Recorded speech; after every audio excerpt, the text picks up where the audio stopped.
tous. J'aimerais que nous fassions plus ample connaissance à travers une de mes activités, la reliure. Pourquoi la reliure? En premier lieu, parce que je me passionne pour l'histoire et les livres anciens.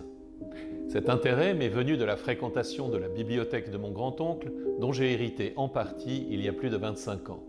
Lui-même la tenait de son grand-père, industriel dans les filatures à Abbeville, et de son père avocat.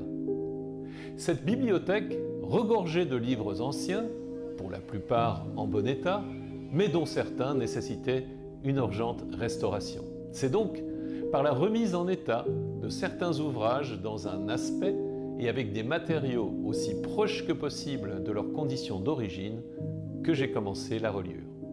L'autre raison de cette pratique, c'est qu'elle m'apporte la satisfaction de réaliser quelque chose de mes mains alors que je n'ai pas beaucoup d'affinité pour le bricolage et que ma vie professionnelle consiste essentiellement à vendre du temps et du jus de neurones. La reliure m'enseigne la patience, elle m'offre un inépuisable terrain de créativité, le goût des choses bien faites et naturellement une approche artistique à travers l'emploi de multiples techniques comme la dorure ou encore le travail du cuir. Tenir un livre en main, le ressusciter en quelque sorte, c'est s'approprier un morceau d'histoire.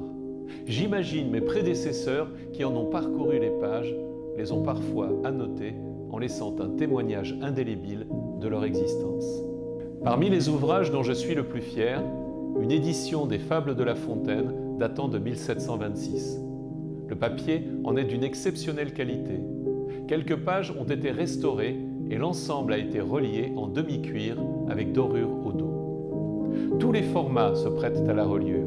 Ainsi, Les Chants du Soldat de Paul Déroulède, paru en 1877, dont on peut voir l'édition originale et une autre version restaurée.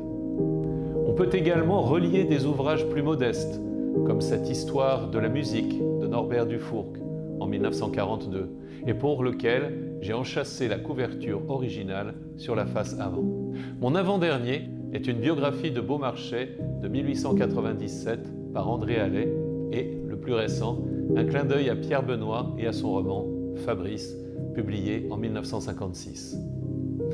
Je tiens à remercier toute l'équipe de Frédéric Bonnieux, maître relieur à Nice, chez lequel j'apprends depuis près de 2 ans et qui alimente chaque semaine cette passion récente avec talent et bienveillance.